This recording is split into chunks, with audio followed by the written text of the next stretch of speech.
Good morning friends. आपको पीछे वाली क्लास में गोलीय दर्पण के बारे में बताया था। गोलीय दर्पण में आपको दर्पण से संबंधित नियम और दर्पण की विभिन्न स्थितियों के लिए प्रतिबिंब का निर्माण, प्रतिबिंब का साइज और प्रतिबिंब की प्रकृति के बारे में बता दिया गया था। ठीक है, अब आगे वाला जो आपका टॉपिक होगा वो ये होगा कि दर्पण सूत्र। दर्पण सूत्र किसे कहते हैं और दर्पण सूत्र में प्रतिबिंब दूरी, बिंब दूरी और फोकस दूरी को किस प्रकार से निरूपित किया जाता है। ठीक है, तो दर्पण सूत्र देखें।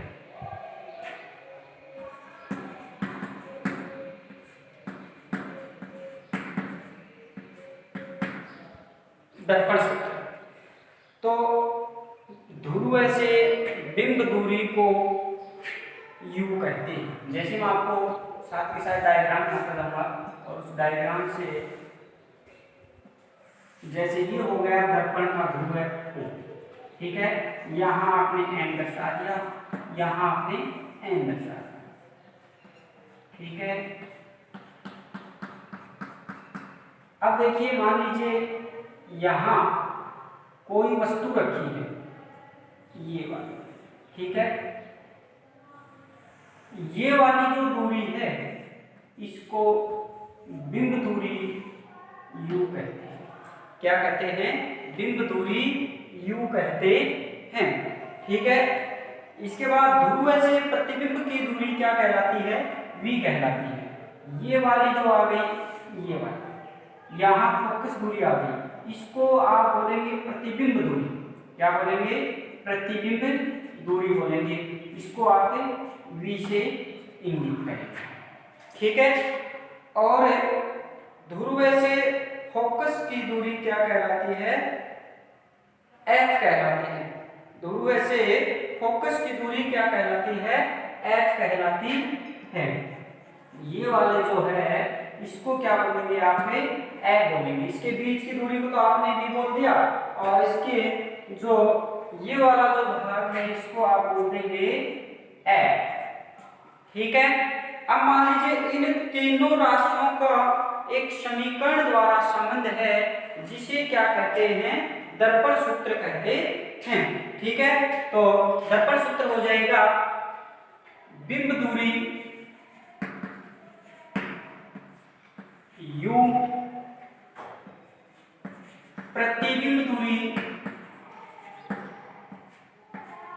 v एवं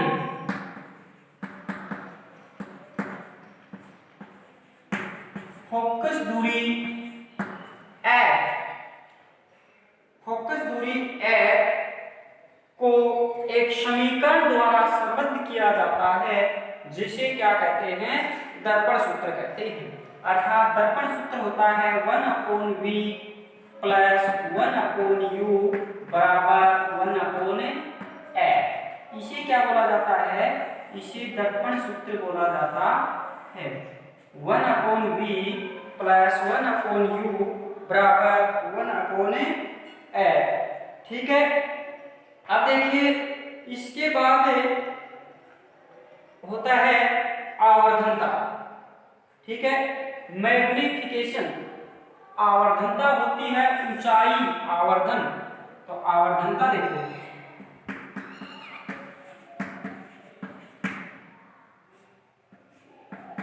आवर्धनता।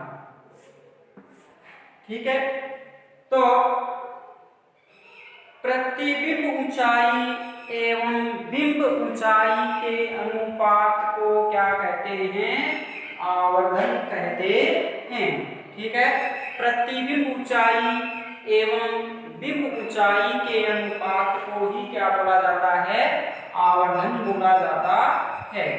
आवर्धन को m से दर्शाया जाता है। आवर्धन को किससे दर्शाया जाता है? m से दर्शाया जाता है। ठीक है, यदि बिंब ऊंचाई h हो, बिंब ऊंचाई h, बिंब ऊंचाई h हो, तथा प्रतिबिंब ऊंचाई, प्रतिबिंब ऊंचाई h डैश हो तो आवर्धनता, हो तो गोलीय दर्पण द्वारा उत्पन्न आवर्धनता m बराबर प्रतिबिंब ऊंचाई h डैश, प्रतिबिंब ऊंचाई h डैश बटे बिंब ऊंचाई, बिंब ऊंचाई h। प्रतिबिंब ऊंचाई और बिंब ऊंचाई के अनुपात को ही क्या कहते हैं, आवर्धनता कहते हैं।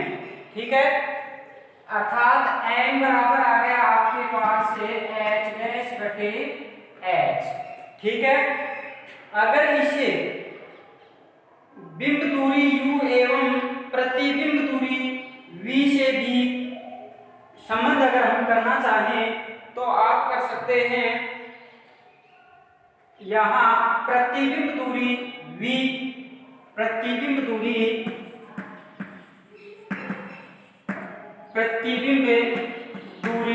v बटे बिंब दूरी, ठीक है, अर्थात आपके पास आवर्धनता हो जाएगी m बराबर h डैश बटे h बराबर v अपॉन u। आवर्धनता क्या होगी आपके पास से m बराबर h डैश बटे h बराबर v अपॉन u। ठीक है, तो ये हो गया आपके पास दर्पण सूत्र और आवर्धनता।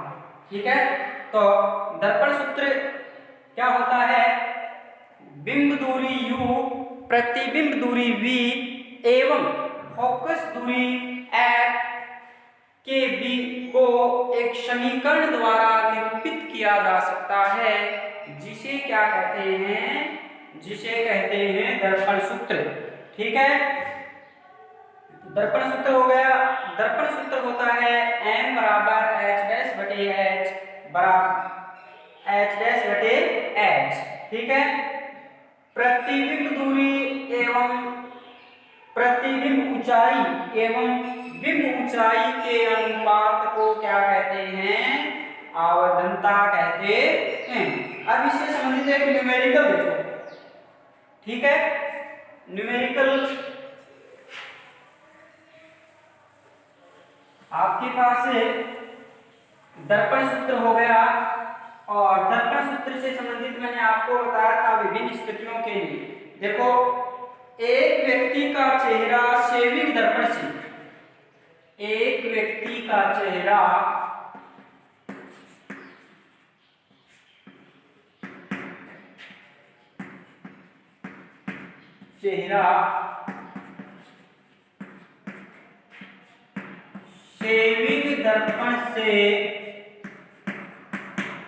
सेविंग दर्पण से 80 सेमी है, तो सेविंग दर्पण से 20 सेमी है,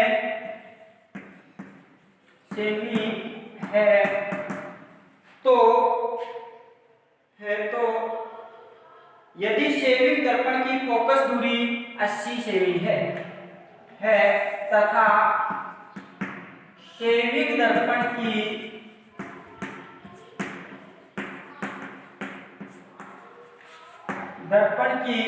फोकस दूरी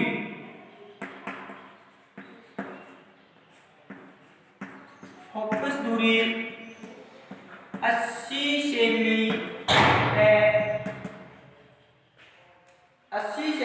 तो बनने वाले प्रतिबिंब की दर्पण से दूरी, तो बनने वाले प्रतिबिंब की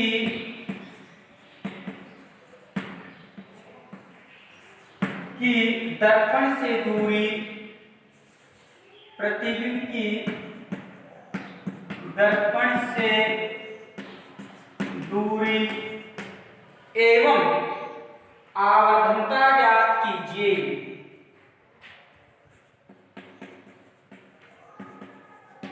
आवर्धनता ज्ञात कीजिए। ठीक है, अब देखो आपको दिया गया है शेविंग दर्पण। सबसे पहले आपको दर्पण का नाम नहीं दिया गया है, ठीक है, तो आपको पता होना चाहिए शेविंग दर्पण के रूप में अवतल दर्पण का प्रयोग किया जाता है।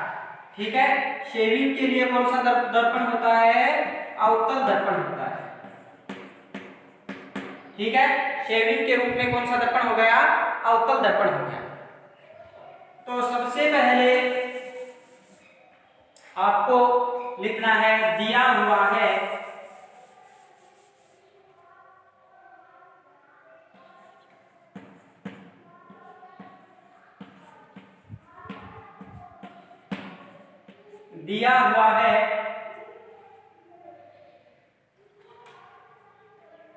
कि अवतल दर्पण की फोकस दूरी f बराबर 80 से, अवतल दर्पण की फोकस दूरी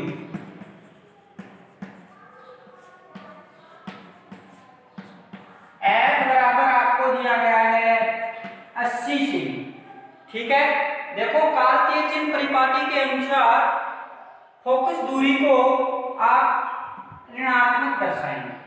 ठीक है, कार्तीय चिन्ह परिपाटी के अनुसार, कार्तीय चिन्ह परिपाटी के अनुसार हो गया। बिंब दूरी आपको दी गई है u का मान, बिंब दूरी u बराबर आपको दिया गया है -20 से। ठीक है, आ गया प्रतिबिंब दूरी v,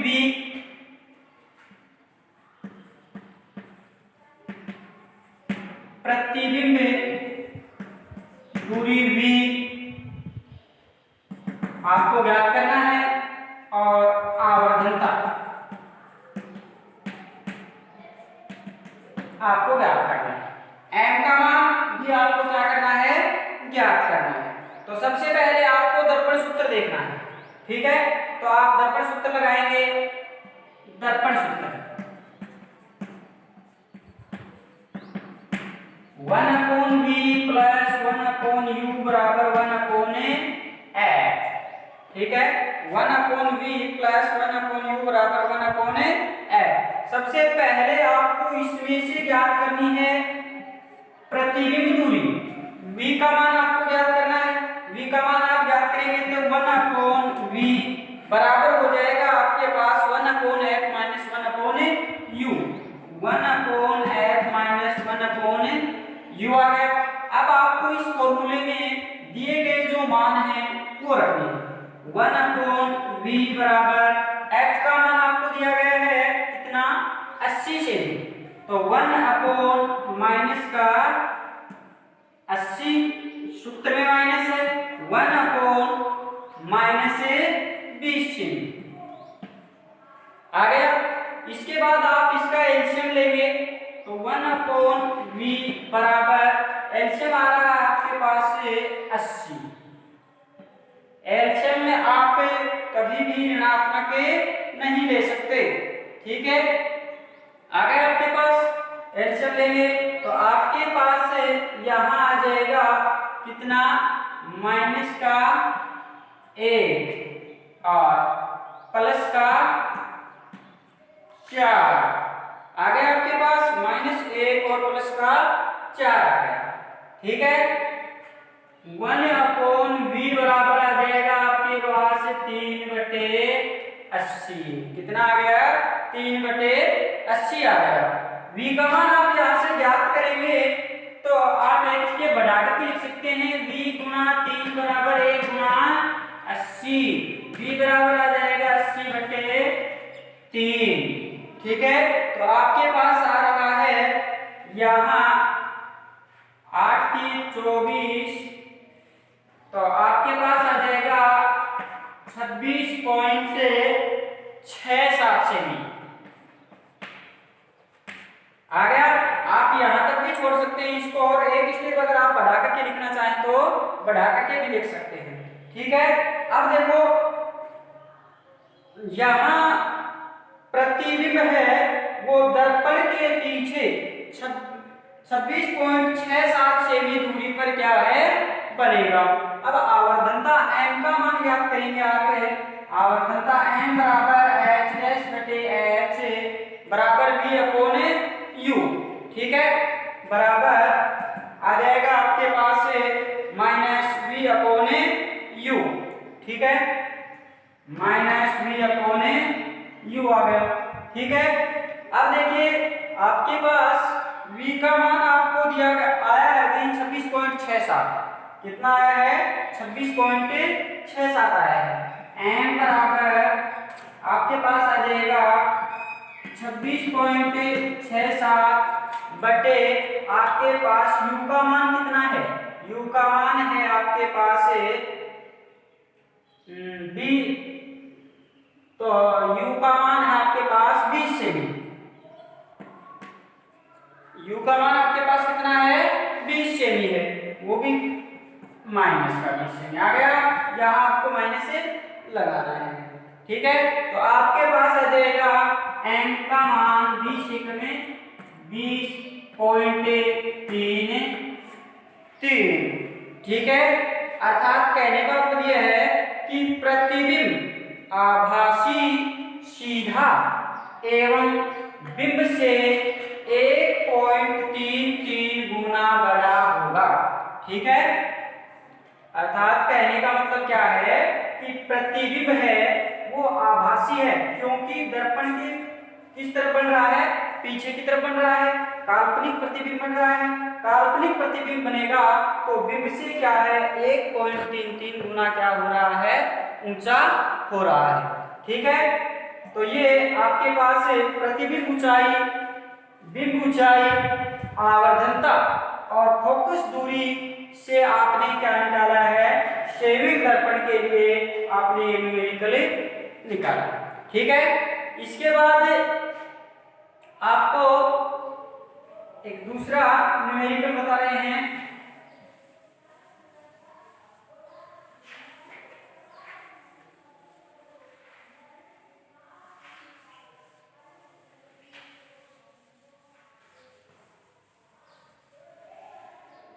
आपको दिया गया है एक उत्तल दर्पण की फोकस दूरी, उत्तल दर्पण की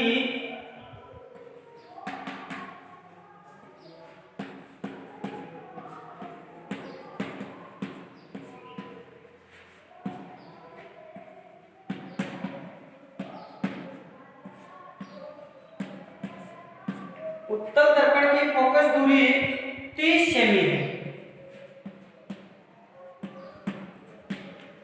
30 सेमी है। यदि एक बिंब का आभासी प्रतिबिंब, यदि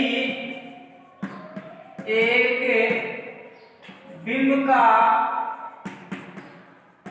आभासी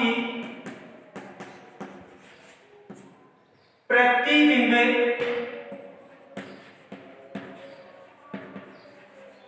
आभासी प्रतिबिंब, आभासी प्रतिबिंब 20 सेमी दूरी पर बनता है तो 20 सेमी दूरी पर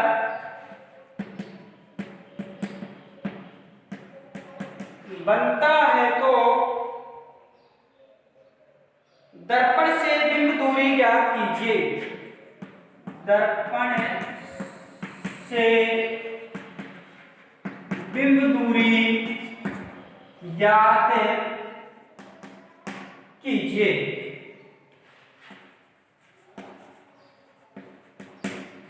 तो सबसे पहले आपको दिया गया है उत्तल दर्पण, उत्तल दर्पण के लिए, उत्तल दर्पण के लिए दिया हुआ है फोकस दूरी। सबसे पहले आप लिखेंगे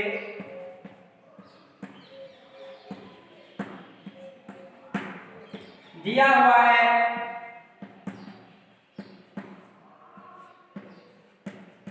फोकस दूरी, f का मान आपको दिया गया है 30 सेमी, ठीक है। बिंब दूरी का प्रतिबिंब दूरी v का मान आपको दिया गया है 20 सेमी। प्रतिबिंब दूरी v का मान आपको दिया गया है 20 सेमी, ठीक है। और बिंब दूरी का मान आपको ज्ञात करना है। बिंब दूरी u का मान आपको क्या है, ज्ञात करना है। तो दर्पण सूत्र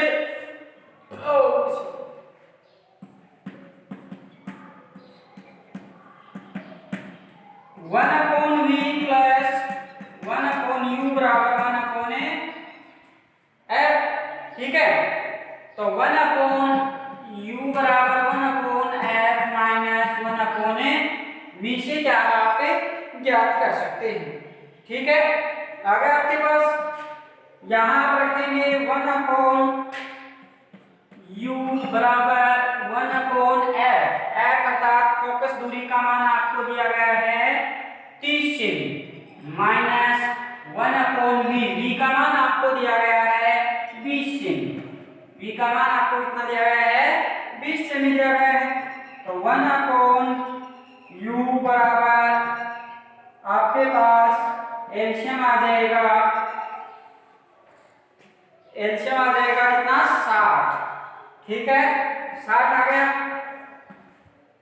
तो यहां आ जाएगा आपके पास 30 दूनी 60 माइनस 20 दिए 60, ठीक है। तो 1/u बराबर आ जाएगा आपके पास -1/60, u का मान आ गया आपके पास माइनस का 60 सेमी, ठीक है। u का मान आपके पास कितना आ गया, माइनस का 60 सेमी आ गया। अर्थात आपके पास बिंब दर्पण से बाईं ओर होगा, ठीक है। बिंब होगा वो कार्तीय चिन्ह परिपाटी के अनुसार, अर्थात दर्पण के बाईं ओर की सभी दूरियां क्या होती हैं, ऋणात्मक होती हैं।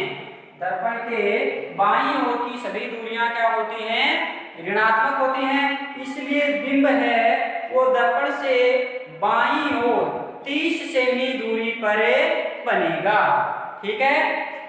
क्लियर है। इसके बाद आगे वाला देखो,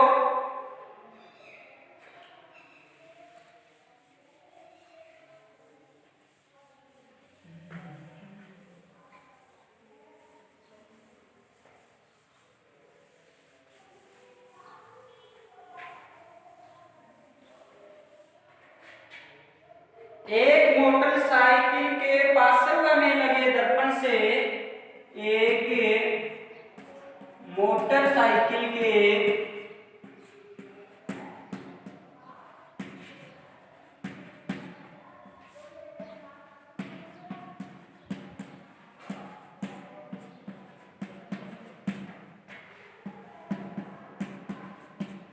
लगे दर्पण से एक कार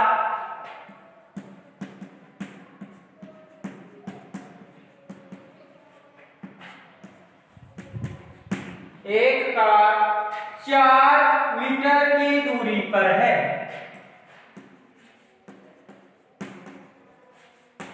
4 मीटर की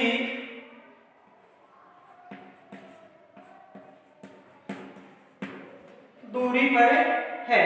यदि दर्पण की फोकस दूरी 1 मीटर हो तो यदि दर्पण की फोकस दूरी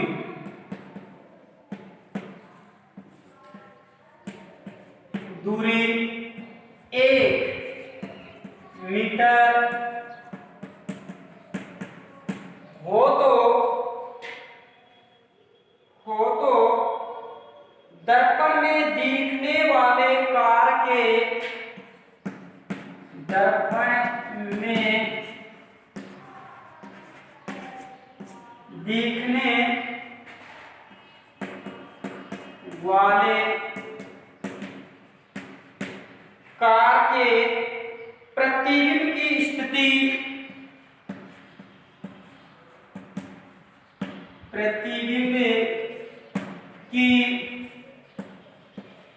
स्थिति एवं प्रकृति ज्ञात कीजिए। ठीक है, अब देखो गाड़ी का जो पार्श्व भाग होता है उसमें उत्तल दर्पण का प्रयोग किया जाता है। ठीक है, कौन से दर्पण का प्रयोग किया जाता है? उत्तल दर्पण का। ठीक है, तो सबसे पहले आप लिखेंगे उत्तल दर्पण के लिए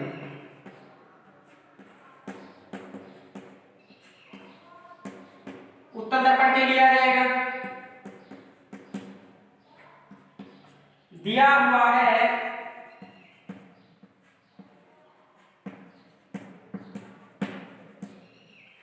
हुआ है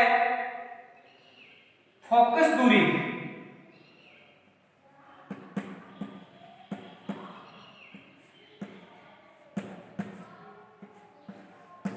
f का मान।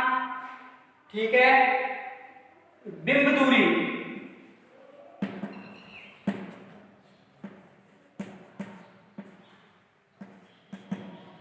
u का मान, प्रतिबिंब दूरी v और आवर्धनता m का मान आपको ज्ञात करना। प्रतिबिंब दूरी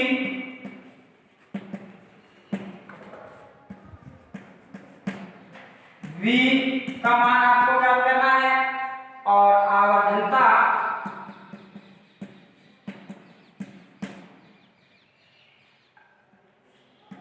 n का मान भी आपको क्या है? ज्ञात करना है। ठीक है, आपको दिया गया है u का मान 4 सेमी, f का मान है मीटर में दिया गया है आगे। ठीक है, अब देखिए दर्पण सूत्र से, दर्पण सूत्र से